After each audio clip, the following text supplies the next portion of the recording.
This is New York, New York on the south end of the Las Vegas Strip, one of the most recognizable themed resorts in the city. Opened back in 1997, the property was designed to recreate the feeling of New York City right in the middle of the Nevada desert, complete with a mini Manhattan skyline, replica bridges and skyscrapers, and one of the most iconic roller coasters in Vegas.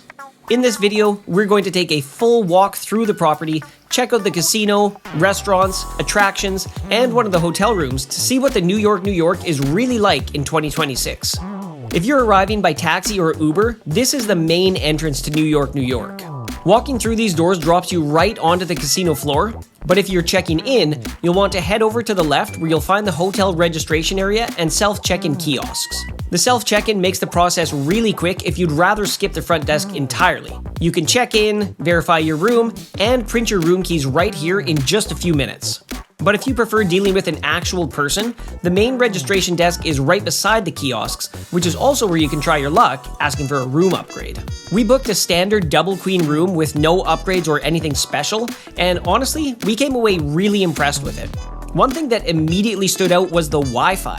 Not only was it really fast and reliable, but there also didn't seem to be any device limit, so we could connect our phones, laptops, and everything else without any hassle or extra charges. Once you get into the room, you also realize just how close New York, New York is to T-Mobile Arena. If you're coming into town for a concert, hockey game, or UFC event, you're basically right there. There was plenty of space for hanging clothes as well, with both an open hanging area and a separate closet section, which also included an ironing board. The room had a decent amount of power outlets overall, although I definitely would have liked to see one near the little table and chair set up by the window, because it's actually a really good spot to sit with a laptop. Lighting was solid, with a number of lamps and great natural light throughout the day. And one of the biggest surprises was the shower. Hotel water pressure can sometimes be absolutely terrible. It can be weak, barely enough to rinse off properly, but this thing was like a fire hose in the best possible way. I also appreciated the little things, like having liquid hand soap instead of the typical tiny bar soap that most hotels still use. The only real downside was that the room didn't have a coffee maker, which is pretty standard in Vegas, or a mini fridge, but after requesting one, they actually brought a fridge up to the room for free, which was really nice. The gaming floor at New York, New York is massive, but what I really liked is that it still feels easy to navigate. The layout is very open with wide walkways and distinct sections throughout the casino, so even though there's a lot going on, it never really feels confusing or cramped. The property features roughly 84,000 square feet of casino space with over 50 table games and about 1,000 slot machines. And the slot selection here was one of the best parts. There's a huge variety of machines spread all across the floor, from newer video-style slots to classic games, so it feels like you could wander around for hours and still keep finding different sections and themes. They also have a small high-limit area, which honestly isn't nearly as impressive as some of the bigger luxury casinos on the Strip, but overall, if you enjoy gambling, this is a really fun property with a ton of energy. Right outside the main entrance, you'll find a dedicated taxi area with cabs available pretty much around the clock. And just off to the right of that is the Uber and rideshare pickup zone, so getting in and out of the property is really convenient either way. We also took a quick look at the pool area, which has a nice laid-back atmosphere with plenty of lounge seating, private cabanas, and overall a much more relaxed vibe compared to some of the louder party-style pools elsewhere on the Strip. Right nearby, there's also an essentials shop that carries drinks, snacks, basic travel items, and a bunch of New York, New York themed merchandise and souvenirs. Directly across from the registration area is where you'll find the self-parking access and meeting room spaces, and the Empire elevators are located just off to the side for guests staying in that tower. As you continue further towards the rooms, there's also a Starbucks sitting right in the corner of the property, which is perfect for that morning coffee or just a midday caffeine fix. One of the main lobby bars here is the Midtown Bar, and this thing is huge. It runs right along the wall with a ton of seating, lots of TVs, and built-in gaming terminals at many of the seats, so it's a really easy spot to grab a drink, watch a game, and you're probably not going to struggle finding a place to sit. One of the main sit-down restaurants on the property is a place simply called America, which serves a huge range of classic American comfort food in a really relaxed setting. The menu covers everything from burgers and sandwiches to breakfast, steaks, pasta, and late-night comfort food. And we both ended up going with breakfast for dinner, which was a fantastic decision. The quesadilla here was one of the best I've had in a long time, and they also serve what they call America's Best Bloody Mary, which after trying it, really might be true. The service here was excellent as well, and overall it felt like a really solid option if you want a proper sit-down meal that's nice without feeling overly fancy or overpriced. Right outside of America, you'll find one of the many grab-and-go snack and drink spots spread throughout the casino. Right beside that, you've also got a Häagen-Dazs and a Cinnabon. And this is one of the things I really like about New York overall. It genuinely feels like its own themed little city with shops, food spots, and little corners everywhere you look. If you've got a sweet tooth, you're definitely covered here. Beside this area, you'll find the Century elevators for guests staying in that tower, and just off to the left are the escalators that take you upstairs to a whole nother section of the property. Right at the top, you're immediately greeted by Nathan's Famous, serving up classic comfort food like hot dogs, burgers, cheesesteaks, fries, and pizza. It's exactly the kind of greasy, stick-to-your-ribs food that just feels right in Vegas, especially later at night. Right beside the arcade entrance, there's another one of these quick snack and drink stations, which makes it really convenient to grab a drink or something salty before heading in the arcade. And the arcade itself is surprisingly big, and it has a really good mix of games both for kids and adults. You've got retro-style machines, newer modern games, racing simulators, basketball, football, air hockey, claw machines, and a ton of ticket and prize games spread throughout the space. It also strikes a nice balance between classic arcade energy and more modern redemption-style attractions, so there's pretty much something for everyone in here. And while Vegas is never exactly cheap, this actually felt fairly reasonable. For about $30 between two people, we got a good amount of playtime and easily spent well over half an hour in here just bouncing from game to game.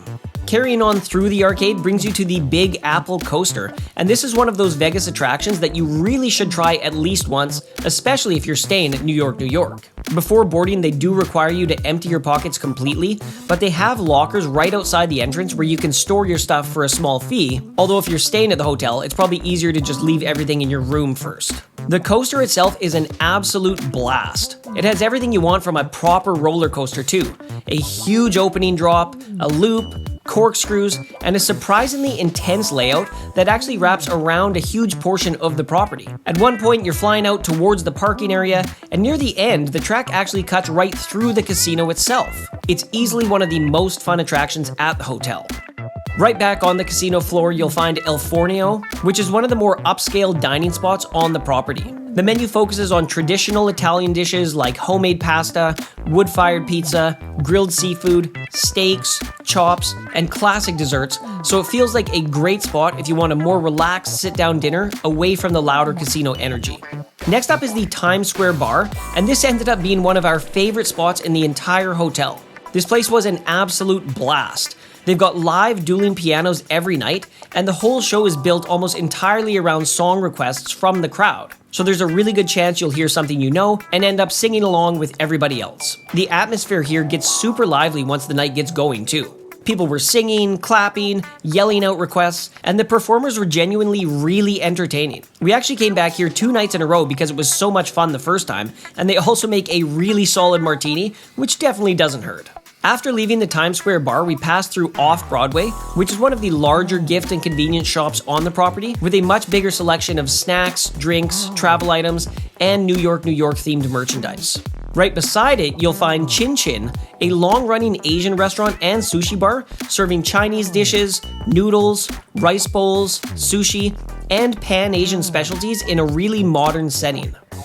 Next up is Gallagher's Steakhouse, which brings that classic old-school New York steakhouse atmosphere right into the middle of the casino. They're best known for their dry-aged steaks, fresh seafood, mesquite grilling, and strong martini and steakhouse kind of vibe. This next section is really the heart of what makes New York so unique. The whole area is designed to feel like you've stepped right into a stylized New York City streetscape, complete with restaurants, bars, storefronts, balconies, brick buildings, fire escapes, and even fake business fronts mixed in between the real ones. It genuinely feels immersive in a way that most Vegas themes just don't anymore, and it's absolutely one of the coolest parts of the entire property to just wander through and explore.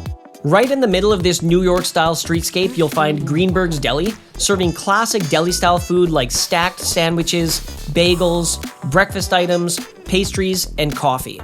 Next up is Sirrico's Pizza, and this ended up becoming one of our regular late-night stops during the trip. They serve classic New York-style pizza by the slice, but they also sell whole pies, calzones, garlic knots, pasta, and other quick comfort food options. You've got Times Square hot dogs, serving classic New York-style hot dogs with different toppings and foot-long options. Then there's 48th and Crepe, which focuses on sweet and savory crepes, along with coffee and lighter breakfast-style food. Then there's Gonzales y Gonzales, a lively sit-down Mexican restaurant known for tacos, fajitas, margaritas, and a really energetic atmosphere. Continuing through the village streets section, this is where you really start to appreciate just how much variety the property has when it comes to food. Everywhere you look, there's another little restaurant, quick service counter, or hidden seating area tucked into the fake New York City side streets. Nearby, you'll also find Fulton's Fish Fry for fried seafood baskets and fish and chips. Lucky Pig adds more of an Asian street food vibe, with bao buns, dumplings, noodles, and rice bowls. You also have Broadway Burger Bar and Grill, which leans into hamburgers, wings, beer, shakes, and sports bar-style comfort food. Carrying on through the property brings you to Mad Apple, New York's resident Cirque du Soleil show. Unlike some of the more traditional Cirque productions, this one mixes acrobatics with live music, comedy, dancing, and a really high-energy nightlife atmosphere inspired by New York City itself. Heading outside the property brings you to Beerhaus, which is one of the best pre-game spots on the entire strip if you're heading to an event at T-Mobile Arena, because it's literally right beside it. They've got tons of beer on tap, big communal tables, TVs everywhere for watching games, and a menu built around sausages, burgers, pretzels, wings, and bar food. Right across from New York, you've also got really easy access to Park MGM through the pedestrian walkways, so moving between the two properties only takes a couple of minutes. In this outdoor area, you'll also find the Hello Kitty Café truck, which serves colorful themed drinks, cookies, cakes, donuts, and other desserts out of this really eye-catching pink food truck setup. And while we were there, it also had a Bruno Mars collaboration theme happening because of his nearby Las Vegas residency. Nearby, you'll also find Top Round, which feels kind of like a modern upscale take on a classic roast beef sandwich shop. They serve roast beef sandwiches, loaded fries, chicken sandwiches, shakes, and a bunch of comfort food style items in a nice casual setting. Next up is Tom's Watch Bar, and this place basically feels like the ultimate sports bar experience. There are massive screens absolutely everywhere, including one giant central stadium-style screen, so no matter where you sit, you have a perfect view of the game. The menu leans heavily into elevated sports bar food like burgers, wings, sandwiches, loaded fries, and big shareable plates.